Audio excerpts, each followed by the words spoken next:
এই খনার বচনের কথা আপনারা অনেকেই শুনেছেন। শয়ন উত্থান পাঁশ মোড়া তাতে আবার ভীমে ছোড়া। আচ্ছা মায়েরা তোমরা একাদশী করো? আচ্ছা কারা কারা করেন একবার হাত তুলতে পারেন? বাহ, হ্যাঁ হাত তুলেও নামিয়ে দিলেন।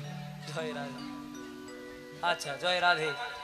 আচ্ছা একাদশী করবেন মায়েরা, কারণ যে সংসারে একাদশী হয় সে সংসারে অন্য কিছু করার প্রয়োজন হয় না। একাদশী কটি? এক মাসে দুটি, তাহলে 12 মাসে 12 দুগুণে 24টি। যে বছর মলমাস হয়, যেমন এই বছর জ্যৈষ্ঠ মাসে এই মলমাস চলছে, পুরুষোত্তম মাস। যে বছর মলমাস হয় আরো দুটি বেড়ে 26টি। মহাজন বললেন 24টা বা 26টি একাদশী করতে না পারলেও অন্তত 4টি একাদশী করো। শয়ন উত্থান পাশ মোড়া তাতে আবার ভীমে ছোড়া, মানে শয়ন একাদশী, উত্থান একাদশী, পার্শ্ব একাদশী আর ভৈমী বা ভীম একাদশী, এই 4টি একাদশী করবেন মায়েরা। আবার আমরা অনেক জায়গায় বলি একাদশী করবেন, সঙ্গে সঙ্গে বলে বাবা একাদশী তো করবো কিন্তু কি খাবো, মানে একাদশী শুরু হলো না তার আগে খাবার চিন্তা হয়ে গেল। জয় রাধে। তাহলে একাদশী কিন্তু ভক্তি ভরে পালন করতে হবে। শয়ন উত্থান পাশ মোড়া তাতে আবার ভীমে ঝোড়া। মহাজন বলেন বাবার এগুলোও যদি না করতে পারিস তাহলে পাগলার 14 পাগলিরা টিহা বুঝে কাল কাট। পাগলার 14 মানে শিব চতুর্দশী শিবরাত্রি করো মায়েরা। আচ্ছা বলো তো পাগলা যদি শিব হয় পাগলি কি হবে? মা দুর্গা। পাগলা 14 মানে শিবরাত্রি আর পাগলিরাট মানে দুর্গাষ্টমী। মহাজন বলেন বাবার এগুলোও যদি না করতে পারিস তাহলে দুটো ছেলের জন্মদিন পালনে যেন না হয় ভিন। দুটো ছেলে কে কে? প্রথম ছেলে রাম, রামের জন্মকে কি বলে? রাম নবমী। আর তারপরে ছেলে কৃষ্ণ, কৃষ্ণের জন্মকে কি বলে? জন্মাষ্টমী। আর মহাজন বললেন বাবারে কিছুই যদি না পারিস তবে ভোগিয়ার খালে ডুবে মরিস, মানে ভগীরথের আহ্বানে গঙ্গা নেমে এসেছিল পৃথিবীতে। যদি ভক্তি ভরে কেউ গঙ্গাতে অবগাহন করতে পারেন আমাদের মানব জন্ম ধন্য হয়ে যায়। তবে খনার বচনে রামের কথা বলা আছে, রামের চরণে প্রণাম করতে পারলে মানব জন্ম ধন্য হয়ে যায়। হরিবাসরের নিশে জেগে মহাপ্রভু ঘুমিয়ে গেছেন। কেন ঘুমাবে না? সারা রাত্রি কেউ যদি জেগে থাকে সে কি আর না ঘুমায়? এই আপনি যেমন ঘুমাচ্ছিলেন এখন, জয় রাধে, এসে পরে আমি দেখেছি। হ্যাঁ, রাত্রিবেলায় জাগলে মানুষকে ঘুমাতেই হয়, কিন্তু যিনি জগদীশ্বরের মালিক তিনি যদি ঘুমিয়ে যান আমরা সকলে ঘুমিয়ে যাবো বাবা। জয় রাধে। যিনি সত্যিকারের ঘুমায় তাকে কিন্তু উঠানো যায়, আর যেজন জেগে জেগে ঘুমায় তাকে কি উঠানো যায়? যেজন ঠিক করেছে আমি উঠবো না তাকে আপনি যতই চেষ্টা করুন উঠাতে পারবেন না। আর যেজন সত্যিকারের ঘুমায় তাকে উঠালেই তিনি কিন্তু উঠে যাবেন। তেমনি যিনি আমাদেরকে সংসারে পাঠালেন, যিনি ব্রহ্মা রূপে জগৎকে করেছেন সৃজন, যিনি বিষ্ণু রূপে সেই জগৎকে করেছেন পালন, যিনি শিব রূপে সেই জগৎকে করেছেন সংহার, যিনি আদি অনাদি রূপ সবাকার, তিনি যদি ঘুমিয়ে যান আমরা সকলে ঘুমিয়ে যাব। কিন্তু তিনি ঘুমাচ্ছেন কেন? কারণ লীলা করার উদ্দেশ্যে। জগৎকে শিক্ষা দিলেন ওগো কলির জ্ঞানান্ধজি, সারা রাত্রি হরিনামে নেচে গিয়ে আমি যেমন ঘুমিয়ে পড়েছি, তোমরাও যদি একবার সর্বস্ব পরিত্যাগ করে নিজেকে আমার চরণে সঁপে দাও, এক জন্ম নয় জন্ম জন্মান্তরে তুমি ভগবানের চরণে জায়গা পাবে। নিতাই গৌর হরি হরি। তাই সেই শচীর নন্দন গৌর হরি আমার, যিনি বিষ্ণু প্রিয়ার পরাণ বধুয়া, নরহরি চিত চোরা, সার্বভৌমের চৈতন্য দাতা, জগাই মাধায় উদ্ধারকারী, হরিদাসে কৃপাকারী, যোগীরাজারে যোগে পাই না, মুনিরাজারে ধ্যানে পাই না, আর জ্ঞানীরাজারে জ্ঞানে পাই না, সেই যোগাতীত সেই ধ্যানাতীত সেই জ্ঞানাতীত ধন আমার শ্রীকৃষ্ণ চৈতন্য মহাপ্রভু। বৈকুণ্ঠপতি নারায়ণের দুজন প্রহরী ছিলেন, একজনের নাম ছিল জয় আর একজনের নাম বিজয়। এই জয় বিজয় ছিলেন দুজনা নারায়ণের প্রহরী। যেমন এখনকার দিনে নেতা মন্ত্রীদের যেমন বডিগার্ড থাকে, ঢুকতে গেলে আপনাকে পারমিশন নিতে হবে তারপর আপনি ভেতর ঢুকতে পাবেন দেখা করতে গেলে, তেমনি নারায়ণের দুজন প্রহরী ছিল জয় আর বিজয়। এই জয় বিজয় সর্বদা নারায়ণের দরজা পাহারা দিতেন। তো একদিন 4 জন ব্রাহ্মণ 4 জন মুনি বলেন আমরা নারায়ণের সঙ্গে দেখা করব। জয় বিজয় মনে মনে চিন্তা করছে এইরকম অবস্থায় কি আর নারায়ণের সঙ্গে দেখা করা যায়? সামান্য ডোর কৌপিন পড়েছে, একটা মার্কিন পড়েছে, আর এই সময় নারায়ণ লক্ষ্মীকে নিয়ে ব্যস্ত আছেন, এই সময় দেখা করা যাবে না। তাই 2-3 বার বলার পরে যখন প্রবেশ করতে দিলেন না, তখন জয় বিজয়কে ওই মুনিবর অভিশাপ দিলেন, এই যে তোমরা আমাদেরকে নারায়ণের সঙ্গে দেখা করতে দিলেন, অভিশাপ দিলাম তোমরা 100 জনম নারায়ণকে বাদ দিয়ে থাকবে। জয় বিজয় বলল মুনিবর কি এমন অপরাধ করেছি? আমরা তো নারায়ণের দরজার প্রহরী, দ্বারের প্রহরী, তা তাই আপনাকে বাধা দিয়েছিলাম। যখন অভিশাপ দিয়েছে অভিশাপ খণ্ডন করা যাবে না। জয় বিজয় ছুটে গেল নারায়ণের কাছে। দয়াময়, তোমার দরজার প্রহরী হয়েছিলাম, 4 জন মুনি প্রবেশ করতে বলেছিল, কিন্তু প্রবেশ করতে দিই নাই, তাই অভিসম্পাদ করেছে যে 100 জনম তোমাকে না দেখে আমাদেরকে থাকতে হবে, অদর্শনজনিত বিয়োগ যন্ত্রণায় থাকতে হবে। পরে শোনো, একটা শর্তে তোমরা ঠিক হবে, একটা শর্তে ভালো হবে কি না, তোমরা যদি আমার সঙ্গে মিত্রভাব নিয়ে জন্মগ্রহণ করো তাহলে 100 জন্ম লেগে যাবে আমার সঙ্গে দেখা করতে, কিন্তু তোমরা যদি আমার সঙ্গে শত্রু ভাব নিয়ে জন্মগ্রহণ করো 4 জন্মেই তোমরা কৃপা পেয়ে যাবে। বলেন প্রভু, যদি শত্রু ভাব নিয়ে 4 জন্মে তোমার কৃপা পাই তাহলে আমরা শত্রু হয়েই জন্ম নেব। তাই সেই জয় বিজয় সত্য যুগে এলেন, নাম হলো হিরণ্যাক্ষিপু, নারায়ণ বিদ্বেষী। ত্রেতা যুগে এলেন রাবণ কুম্ভকর্ণ, রামকে সহ্য করতে পারে না। দাপর যুগে এলেন শিশুপাল দন্তবক্ষ। আবার কলিকালে তারা এলেন জগাই মাধাই, জগন্নাথ মাধব যাদের নাম, যারা সর্বদা মদ্যপান করত কিন্তু মহাপ্রভুর হরি নামে তারাও তরে গেল। তাই এক পাশে দাঁড়িয়ে বৈষ্ণব মহাজন কলম দিলেন, যদি গোরা না হইত, কত সুন্দর পদাবলী, যদি গোরা না হইত তবে কি মেনে হইত, আমরা কেমনে ধরিতাম দে, যদি আমাদের গোরা না হইত তবে কেমনে হইত, কেমনে ধরিতাম দে, যদি গোরা না হইত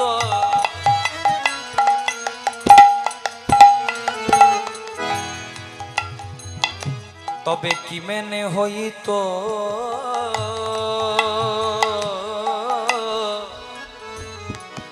আমরা কেমনে ধরিতাম দে, যদি গোরা না হইত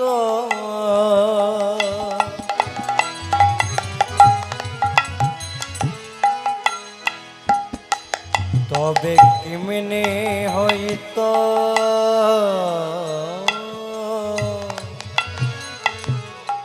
কেমনে ধরিতাম দে, বলছে যদি গোরা না হইতো কিমেনে হইতো কেমনে ধরিতাম দে, মানে যদি গৌরাঙ্গ মহাপ্রভু কলিকালে না আসতেন আমাদের অনেক কিছু অজানা রয়ে যেত। তা মহাপ্রভু এসে কি এমন জানালেন, বলে ব্রজে শিরাধার মহিমা,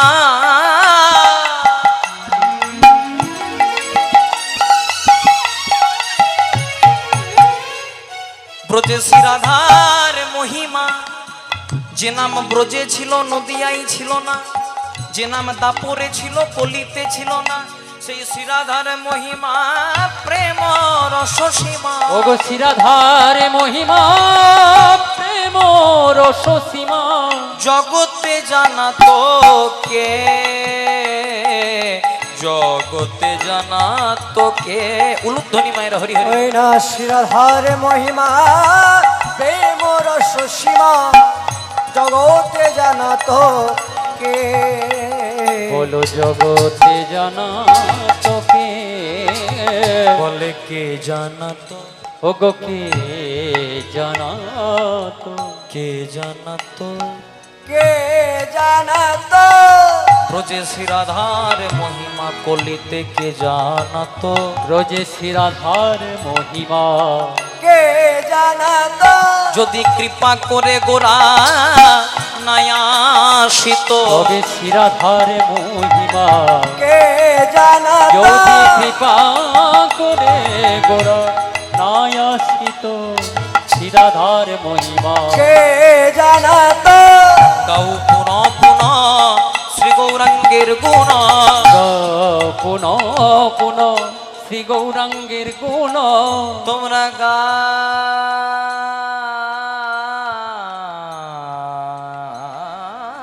পুন পুন,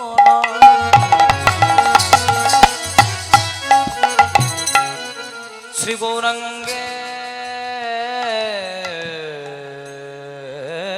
গুণ, গাও পুনঃ পুনঃ,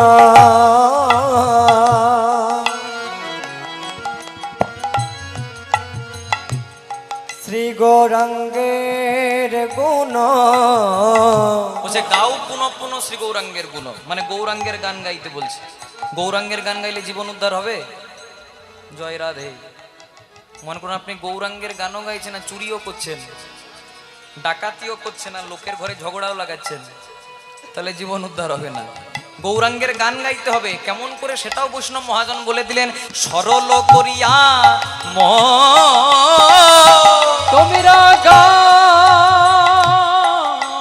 পুনঃ পুনঃ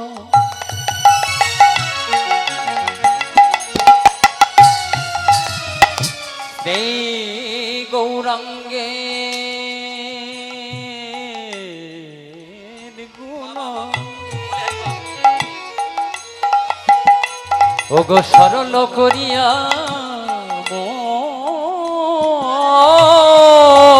কারণ তিন ভুবনে গৌরের মতো এমন দয়াল আমরা নাহি দেখি একজন। ওগো এতিন ভুবনে আমার গৌরের মতো দয়া নাহি দেখি একজন। আবার তিন ভুবনে গৌরের মতো এমন দয়াল, মানে গৌরের মতো দয়াল কোনোদিনও হয়নি, আর হবেও না। কেন হবে না? সত্য যুগে যিনি নারায়ণ, ত্রেতা যুগে তিনিই রাম, দাপর যুগে তিনিই কৃষ্ণ, আবার কলিকালে তিনিই গৌর। তাহলে গৌরের মধ্যে কি এমন ছিল যেটা রামের মধ্যে ছিল না, নারায়ণের মধ্যে ছিল না, কৃষ্ণের মধ্যে ছিল না? বলছে ছিল। সত্য যুগের নারায়ণ এনেছিলেন সুদর্শন চক্র, ত্রেতা যুগে রাম আনলেন তীর ধনুক, দাপর যুগের ভগবান শ্রীকৃষ্ণ মহাভারতের যুদ্ধে অস্ত্র ধরলেন। কিন্তু কলিকালে যিনি এলেন না, তিনি না আনলেন গদা, না আনলেন তীর ধনুক, না আনলেন সুদর্শন চক্র। কি আনলেন? হরি নাম দিয়া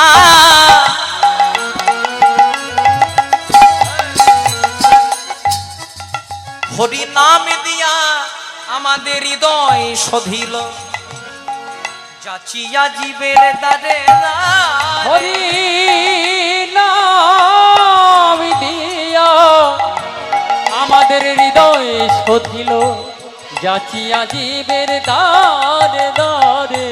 তাই গৌরের মতো এমন দয়া দয়াল আর হবে না। গৌরের মতো এমন দয়া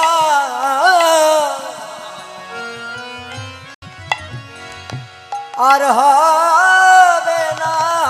আমার গৌরের মতো দয়া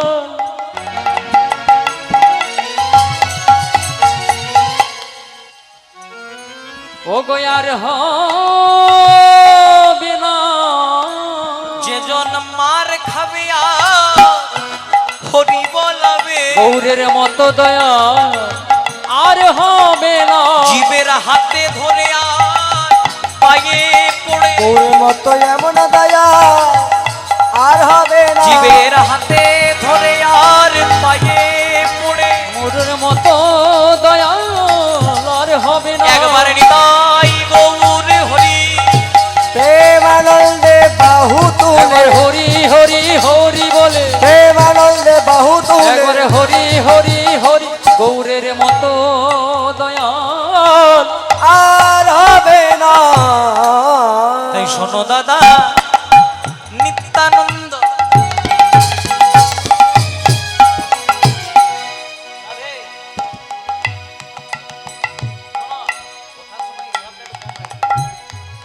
শোনো দাদা নিত্যানন্দ, এই কলির জীব হলো অন্ধ।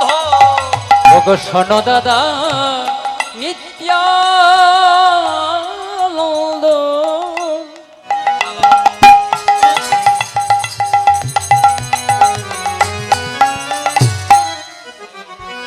এই কলির জীব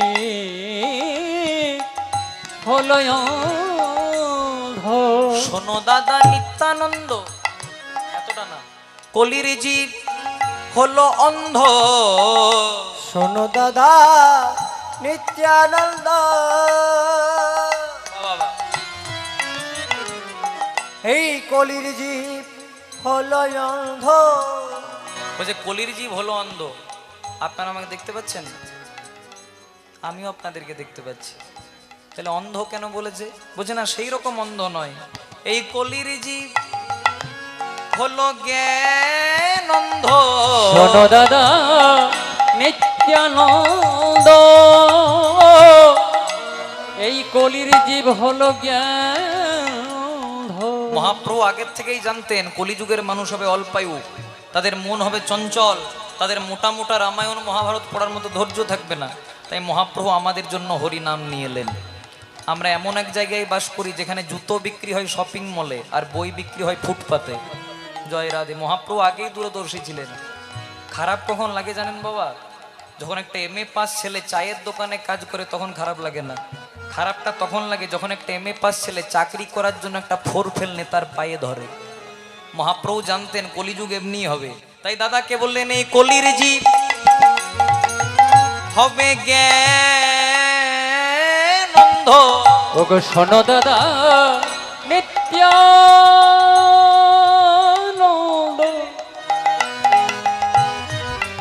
এই কলির জীবী হবে জ্ঞান। এই জীবে না, এই কলির জীবে না, না নীল কৃষ্ণ না। এই জীবে না, কলির জীবে না, নীল কৃষ্ণ না। বলে এই জীবে না, এই কলির জীবে না, না নীল কৃষ্ণ না। ওগো এই জীবে না, কলির জীবে না, নীল কৃষ্ণ না। দাদা মধুর কৃষ্ণ না, কেউ নিল না। মধুর কৃষ্ণ না, কেউ নিল না। দাদা মধুর কৃষ্ণ না,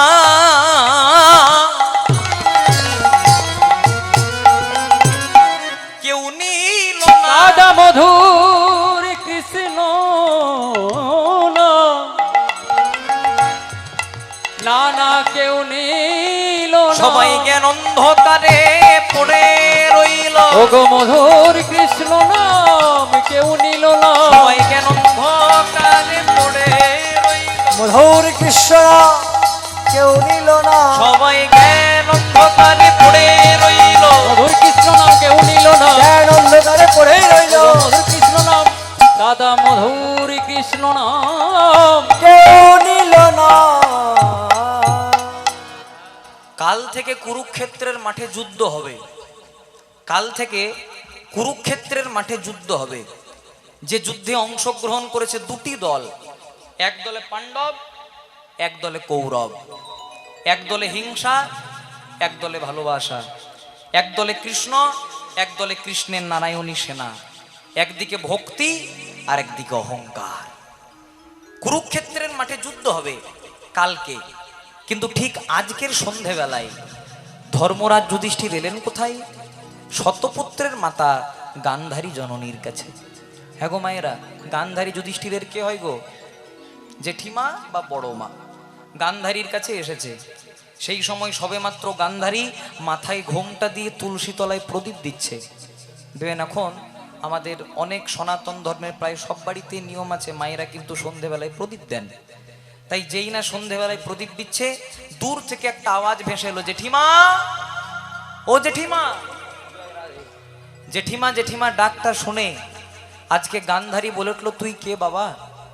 এই সন্ধেবেলায় আমায় অম্লান বদনে জেঠিমা জেঠিমা বলে ডাকলি, বল বাবা তুই কে?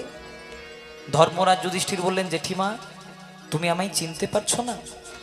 আমি হলাম তোমাদের যুধিষ্ঠির। তা হ্যাঁ রে বাবা যুধিষ্ঠির, কাল থেকে কুরুক্ষেত্রের মাঠে যুদ্ধ হবে। আমার 100টা ছেলের সঙ্গে তোদের 5 ভাইয়ের, মানে তোরা আমার পুত্রের শত্রু, আর আমার পুত্রের শত্রু মানে তোরা আমারও শত্রু। তে এক শত্রু হয়ে সন্ধেবেলায় আরেক শত্রু বাড়িতে আসতে লজ্জা করে না? ধর্মরাজ যুধিষ্ঠির বললেন, জেঠিমা আজ না হয় পরিস্থিতির চাপে আমি তোমার শত্রু, কিন্তু তুমি কি বলতে পারো প্রকৃতই কি আমি তোমার শত্রু? বলছি ছলনা করিস না বাবা। ও তোদের দলে তো কৃষ্ণ আছে, তাই কৃষ্ণ বুঝে গেছে আমার 100টা ছেলের সঙ্গে তোরা যুদ্ধে পেরে উঠবি না, তাই আগের থেকে তোদেরকে ভালোই ভালোই রাজ সিংহাসন চাইতে পাঠিয়েছে, রাজ ঐশ্বর্য চাইতে পাঠিয়েছে। ধর্মরাজ যুধিষ্ঠির বললেন, জেঠিমা, যার হৃদয় সিংহাসনে সদা সর্বদা গিরিধারী গোপীনাথ বিরাজ করে, তার যে কোনোদিনও জাগতিক সিংহাসনের প্রয়োজন হয় না মা। আর যে রাজ ঐশ্বর্য পেলে মানুষ স্বয়ং পরমানন্দ গোবিন্দকে ভুলে যায়, সে রাজ ঐশ্বর্য চাইতে আসি নাই। তাহলে হ্যাঁ রে বাবা, রাজ সিংহাসন চাস না, রাজ ঐশ্বর্য চাস না, তাহলে কি জন্য এসেছিস? জেঠিমা, তুমি যে ঘরটাতে দাঁড়িয়ে আছো, সে ঘরটা কামনা বাসনার ঘর, সে ঘরটা দুর্যোধনের ঘর, অহংকারের ঘর। আর অহংকারের মঞ্চে দাঁড়িয়ে যে গোবিন্দ সেবা হয় না মা। তুমি একবার আমার কাছে এসো। যেই না বলেছে, বলাও ভালো, কাছেও চলে এসেছে। আর যুধিষ্ঠির মহারাজ এই সুযোগটারই অপেক্ষা করছিল। যেই না গান্ধারী কাছে এসেছে, আজকে লম্বা লম্বি গান্ধারী জননীর চরণ দুটিকে জড়িয়ে ধরেছে। নেতাই গৌর হরি হরি বল। বল বাবা, এবার কেন এসেছিস?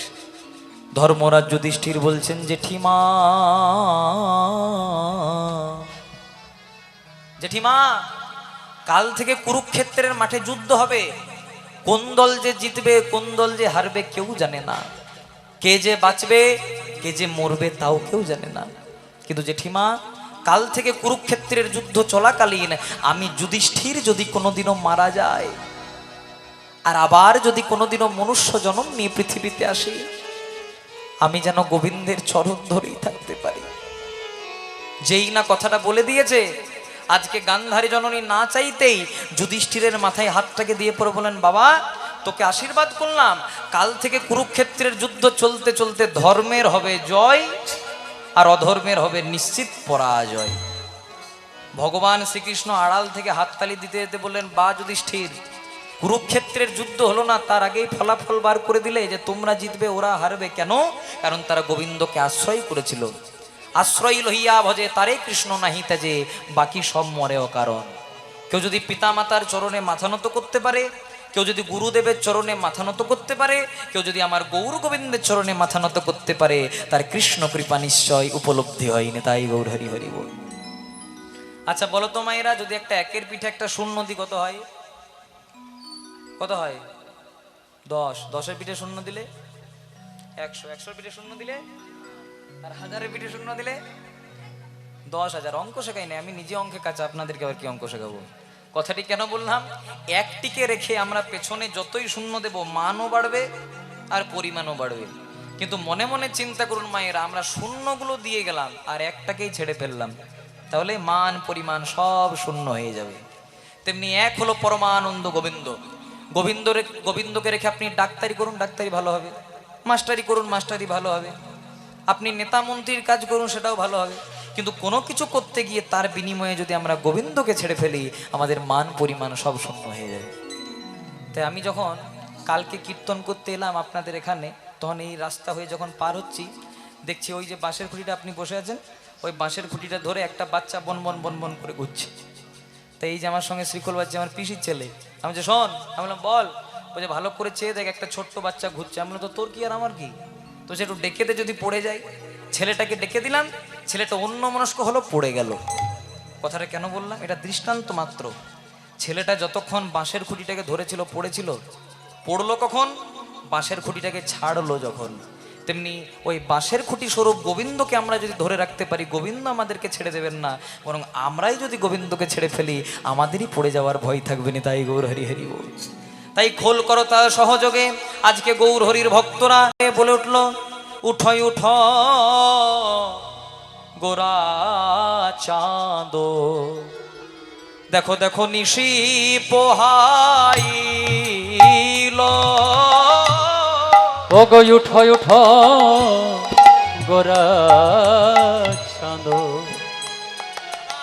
দেখো দেখো নিশি পোহাইল। উঠয় উঠ গোরা চাঁদ, দেখো নিশি পোহাইল।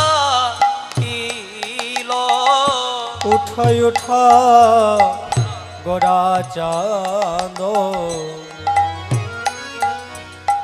নিশি পোহাইল। এবার নদী আরো লোক সব, দেখো জাগিয়া বৈঠল। ওই নদী আরো লোক সব ও গো জাগিয়া বৈঠল ওই না নদী আর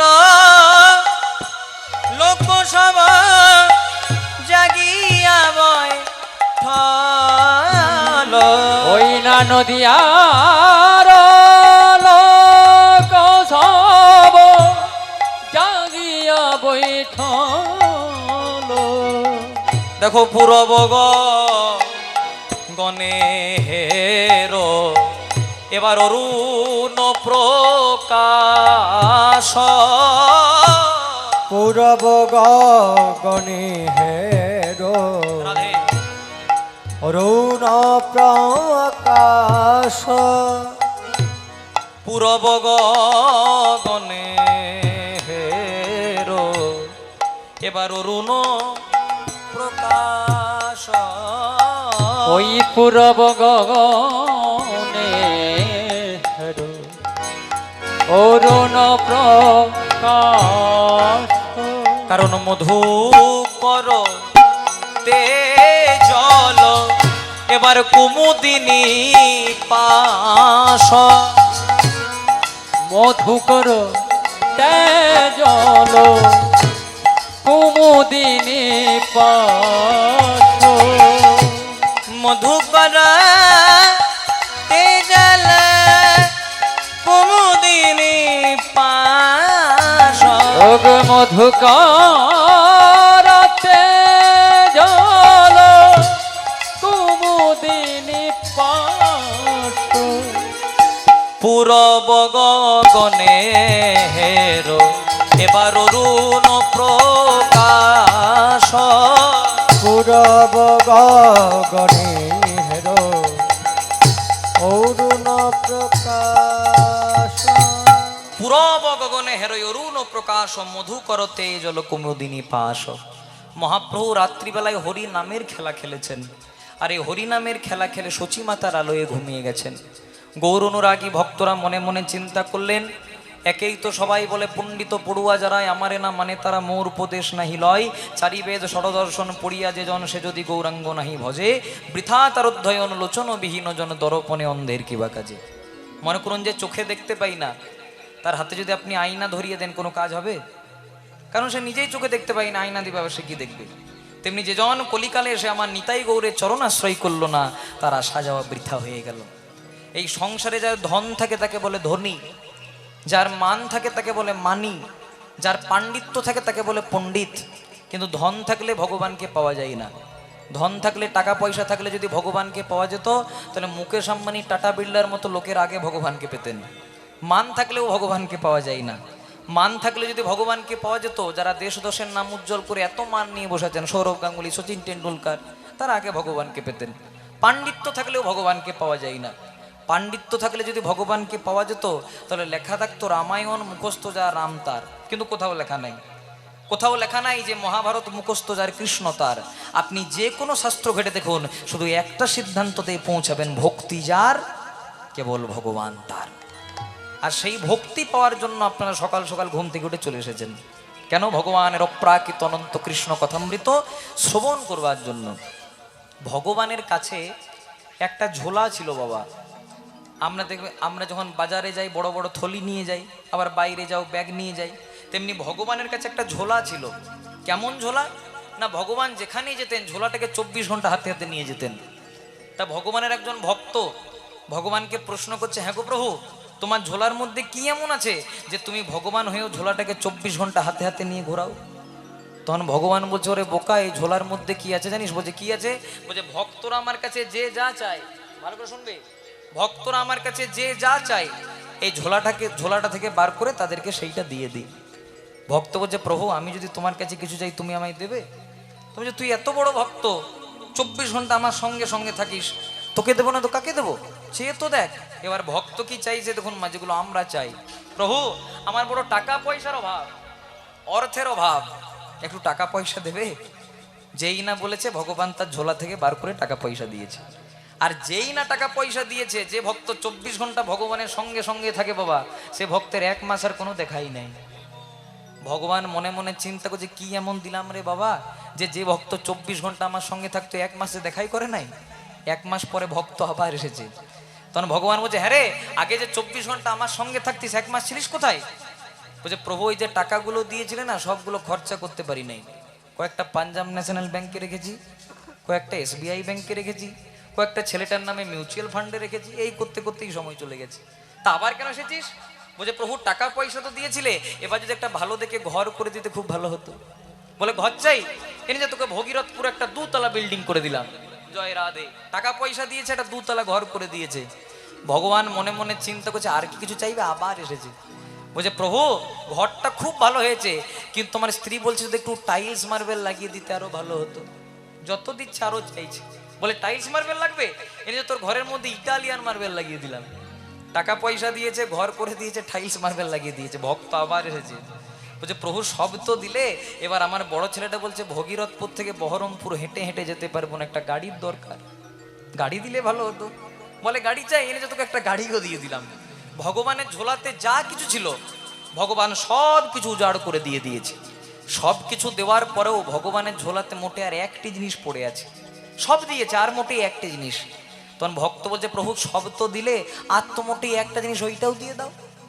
বলছে, হ্যাঁ রে বাবা, তোর যে কোনোতেই কুলোচ্ছে না, যত দিচ্ছে আরো চাইছিস। না প্রভু, আর একটা জিনিস, ওইটাও দিয়ে দাও। ভগবান হচ্ছে, শোন বাবা, তোকে সব দিয়েছি কিন্তু এই জিনিসটা দিতে পারবো না। কেন? কারণ এই জিনিসটা যদি তোকে দিয়ে দিই, তুই আর কোনোদিন আমাকে ডাকবিই না, তুই আর আমি সমান সমান হয়ে যাব। বলছে, ঠিক আছে, দিতে হয় না, একটু বলে তো দাও কি আছে। বলছে, হ্যাঁ বলতে পারি। বলছে, কি আছে? বলছে, শোন, তোকে টাকা পয়সা দিলাম, তোকে গাড়ি বাড়ি দিলাম, তোকে জমি সম্পত্তি দিলাম, জগতের যত অশান্তি ছিল সব তোকে দিলাম, কিন্তু একটা জিনিস দিই নাই, যেটা আমি সচরাচর কাউকে দিই না, যে জিনিসটার নাম হলো শান্তি। নিতাই গৌর প্রেমানন্দে হরি হরি বল। ভগবান শান্তি সবাইকে দেয়। মনে মনে করুন কারো কোটি কোটি টাকা, কিন্তু যতক্ষণ না রাত্রিবেলায় 2 টাকার ঘুমের ট্যাবলেট খায়, ঘুম হয় না। আবার কিছু কিছু মানুষ আছে দিনে একবার আলু মাখা ভাত খায়, ভগবানের নাম নিয়ে দিন চলে যায়। কেন? কারণ মানুষের দেওয়া কুলোই না, আর ঈশ্বরের দেওয়া ফুরোই না। আর যেজন একবার কৃষ্ণ ধনে ধনী হতে পারে, তার আর অন্য কোনো ধনের প্রয়োজন হয় না। গোদাবরী নদীর তীরে মহাপ্রভু রায় রামানন্দকে প্রশ্ন করেছিলেন, রামানন্দ, সম্পত্তির মধ্যে জীবের কোন সম্পত্তি গণী? মানে জগতে অনেক সম্পত্তি আছে, কারো টাকা পয়সা আছে, কারো জমি সম্পত্তি আছে, কারো ধন দৌলত আছে, কিন্তু সর্বশ্রেষ্ঠ সম্পত্তি কোনটা? আর রামানন্দ বলল, প্রভু রাধা কৃষ্ণ প্রেম যার সংসারে, সেই তো বড় ধন। যার অন্তরে কৃষ্ণ প্রেম, কৃষ্ণ ভক্তি বিরাজ করে, তার মতো ধনী এই জগতে আর অন্য কেউ নাই। তাই গৌর হরির ভক্তরা গৌরের অঙ্গের শোভা দর্শন করছে, বলে, অলসে অবসয়ঙ্গ গোরা নটরায়, অলসে অবসয়ঙ্গ গোরা নটরায়, বর্ণন হয় না, বর্ণন হয় না।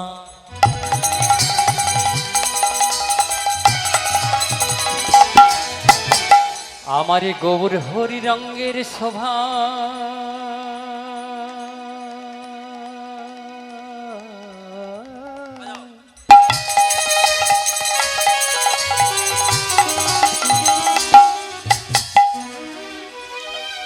আমারে গৌর হরি রঙ্গের শোভা,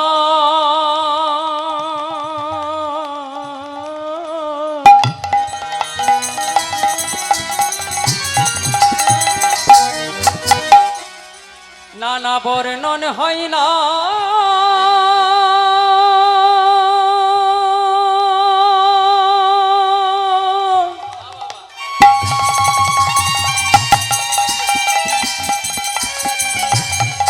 আমার গৌর হরি রঙ্গে শোভা,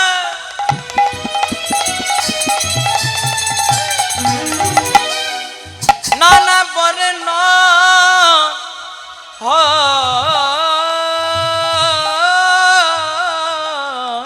না। কি দিয়ে তুলনা দেব আমার গৌর হরি রঙ্গের শোভা? আহা মরি মরি কি শোভা আমার গৌর হরি রঙ্গে। অলসে অবশ্যই অঙ্গ গোরা নটরায় অলসে অবশ্য অঙ্গ গোটা রায় কি কহব অঙ্গের শোভা কহনে না যায় ওগো কি কহব অঙ্গের শোভা কহনে না যায় কি কহব অঙ্গের শোভা কহনে না যায় কি কহব অঙ্গের শোভা কহনে না যায় বলা তো যায় না না বলা তো যাই না বলে বর্ণন হয় না না বলা তো যায় না গৌর হরি রঙ্গের ওগো শোভা বর্ণন হয় না গৌর হরি রঙ্গের শোভা বর্ণন হয় না একবার হরি হরি হরি বলে প্রেমানন্দে বাহু তুলে হরি হরি হরি বলে ছোটে প্রেমানন্দে বাহু তুলে হরি হরি হরি ছোটে বলে প্রেমানন্দে বাহু তুলে হরি হরি হরি বলে না না বর্ণন হয় না সচির গোড়া কামের কোড়া দেখলাম ঘাটের কুলে চাচর চুলে বেড়িয়া ভালে নবমা লতির মালে কাঁচা সোনা লাগে ঘৃণা রূপের তুলনা দিতে চিত চোরা মনোহরা নাই কবনিতে রূপ দেখি দুটি আঁখি ফিরাইতে নারী পুনতারে দেখবার লাগে কত সাধ করি জাগিতে ঘুমাতে সদা গৌর জাগে মনে লোচন বলে যে দেখেছে সেই জনাই জানে অন্তে কৃষ্ণ বহির রাধা কিশোর কিশোরী অবতীর্ণ কলিযুগে গৌর রূপে হরি পতিত পাষণ্ড নাম লয় জনে জনে নাম রূপে কৃষ্ণ কৃপা পাই ভক্ত গণে নিতাই গৌর হরি হরি বল। আমরা অনেকে বলি না যে রাধারানীর সঙ্গে যদি কৃষ্ণের প্রেম ছিল ভালোবাসা ছিল তাহলে বিয়ে হলো না কেন? জয় রাধে। যদিও বা ভান্ডির বনে ব্রহ্মা রাধা গোবিন্দের বিবাহ দিয়েছিলেন, অনেক শাস্ত্রে লেখা আছে, কিন্তু আমরা অনেকে প্রশ্ন করি যে রাধারানীর সঙ্গে যদি কৃষ্ণের প্রেম ছিল ভালোবাসা ছিল তাহলে বিয়ে হলো না কেন? এখন যদি আপনারা আমাকে বলেন তুমি তোমার নিজের সঙ্গে বিয়ে করো, বিয়ে হবে? বিয়ে করতে গেলে একটা নারী তত্ত্ব দরকার, একটা পুরুষ তত্ত্ব দরকার। যদিও একা পুরুষ গোবিন্দ আমরা সকলে প্রকৃতি, কিন্তু আমাদের ভাষায় একটা নারী দরকার, একটা পুরুষ দরকার। কিন্তু রাধারানী কোনো সামান্য নারী ছিলেন না। ভগবান তার বাম অঙ্গ থেকে সৃষ্টি করেছিলেন একজন নারী, যার নাম রাধারানী। রাধাকৃষ্ণ আলাদা কেউ নয়, রাধাকৃষ্ণ একজনাই। এই প্রমাণ যদি পেতে হয় আমাদেরকে চলে যেতে হবে একটু দ্বারকাতে। দ্বারকাতে ভগবান শ্রীকৃষ্ণ মহারাজা হয়ে বসে আছেন। ভগবানের এক পাশে রুক্মিণী, এক পাশে সত্যভামা। হঠাৎ রুক্মিণী আর সত্যভামা ভগবান শ্রীকৃষ্ণকে এক বাটি গরম দুধ পান করতে দিয়েছে। কৃষ্ণ লক্ষ্য করেনি দুধটা গরম, অন্য মনস্ক অবস্থায় পান করতে গেছে, আর কৃষ্ণের একটু ছ্যাঁকা লেগে গেছে। আমাদের যখন ছ্যাঁকা লেগে যায় বিপদে আমরা কি বলি? জয় রাধে। কি বলি বলেন বলেন? ও মা গো, বাবা গো, কেউ বলে ও শাশুড়ি গো, ও শ্বশুর গো। কেউ যদি বউকে ভালোবাসে তাহলে বলতে পারে বউ গো। কিন্তু কৃষ্ণের যেই না ছ্যাঁকা লেগে গেছে, কৃষ্ণ ও মা গো বাবা গো বলেননি, কৃষ্ণ বলে দিয়েছে হা রাধে। রুক্মিণী সত্যভামা মনে মনে চিন্তা করছে, বিপদের সময় মানুষ যার নামটা উচ্চারণ করে মানুষ তাকে একটু বেশি ভালোবাসে। তাহলে নিশ্চয়ই বিপদের সময় আমাদের স্বামী রাধার নাম উচ্চারণ করেছে, মানে নিশ্চয়ই এতজনের স্ত্রীর মধ্যে রাধার নামে কেউ আছে যাকে আমাদের স্বামী একটু এক্সট্রা অর্ডিনারি বেশি ভালোবাসে। দেখতে হবে রাধাটাকে। আজকে লম্বা লম্বি লাইন দিয়ে দাঁড় করিয়েছে, তোমার নাম? আমার নাম রুক্মিণী। তোমার নাম? সত্যভামা। তোমার নাম? জাম্ববতী। তোমার নাম? বসুন্ধরা। এক এক করে সবাই পেরিয়ে গেছে, কিন্তু রাধা নামে কাউকে খুঁজে পাই নাই। এদিকে চিন্তা করছে রাধাকে পাবো কোথায়। তখন দরজার আড়ালে দাঁড়িয়ে একজনা খুব হাসছে। ওই যে কালকে বলেছিলাম যিনি ঝালে ঝোলে অম্বলে সব জায়গাতে থাকেন, নারদ। জয় রাধে। নারদ মুনি হাসছে, আর নারদ মুনি হাসছে তখন রুক্মিণী সত্যভামা হচ্ছে, হ্যাঁ গো নারদ, একে আমাদের চিন্তাতে মাথা ব্যথা, রাধাকে পাবো কোথায়, তুমি হাসছো? বলছে শোনো, রাধাকে যদি পেতে হয় এই দ্বারকাতে থাকলে চলবে না, রাধাকে দেখতে গেলে বৃন্দাবনে যেতে হবে। এবার নারদ মুনি তার ঢেকি জানে চাপিয়ে রুক্মিণীকে আর সত্যভামাকে বৃন্দাবনে নিয়ে যাচ্ছে। কেমন ভাবে? চলো চলো চলো চলো মনো বৃন্দাবনে কি ও। চলো চলো চলো চলো মন বৃন্দাবন के ओ। চলো চলো চলো মনো বৃন্দাবন কি ও। চলো চলো মন বৃন্দাবন কি जो जहाँ विराजे राधा रानी विराजे नंद किशोर।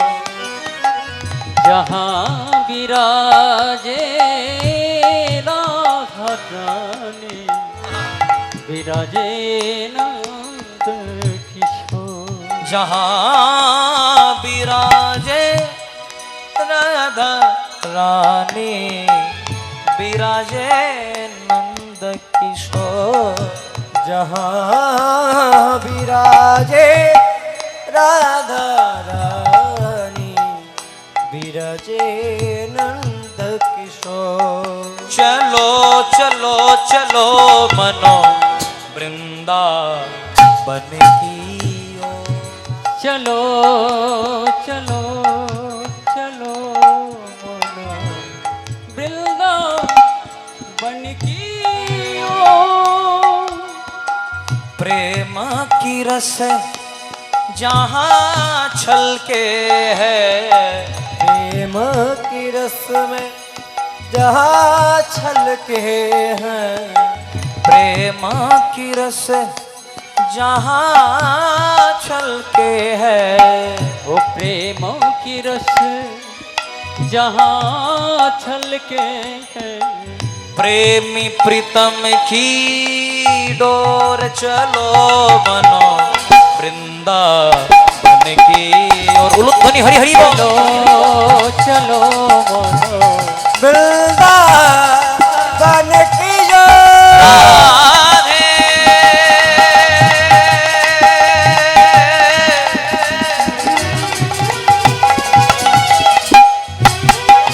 राधे राधे राधे राधे।